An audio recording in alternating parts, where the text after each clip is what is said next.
आलसी गधे की कहानी। एक गांव में नमक का व्यापारी रहता था। उसके पास एक गधा था।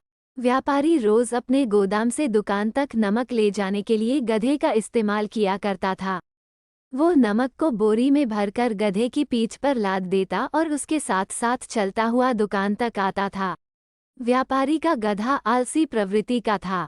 काम से बचने के लिए वो नित नए उपाय सोचता रहता था। गोदाम से दुकान तक के रास्ते में एक नदी पड़ती थी, जिस पर एक छोटा पुल बना हुआ है। एक दिन नदी पर बने पुल पर चलते समय अचानक गधे का पैर फिसला और वह नदी में जा गिरा।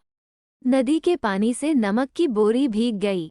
जब तक व्यापारी ने गधे को पानी से निकाला, तब तक बोरी में भरा बहुत सारा नमक घुल चुका था। गधा जब चलने लगा तो उसे बोरी का भार बहुत कम महसूस हुआ और वो खुश हो गया। उसने सोचा कि अपने ऊपर लदा बोझ हल्का करने का ये बहुत बढ़िया तरीका है। अगले दिन वह जानबूझकर नदी में गिर पड़ा। नमक पानी में घुल जाने से बोरी का वजन फिर कम हो गया। उसके बाद से वो हर रोज ऐसा ही करने लगा। रोज रोज गधे की ये हरकत देखकर व्यापारी उसकी चालाकी समझ गया। उसने गधे को सबक सिखाने का फैसला कर लिया और अगले दिन बोरी में नमक के स्थान पर रुई भरकर गधे की पीठ पर लाद दिया।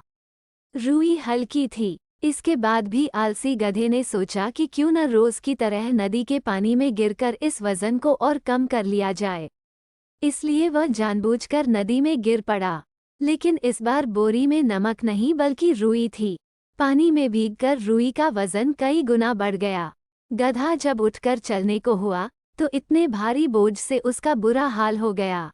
उस दिन के बाद से उसने कभी आलस न करने का निर्णय किया।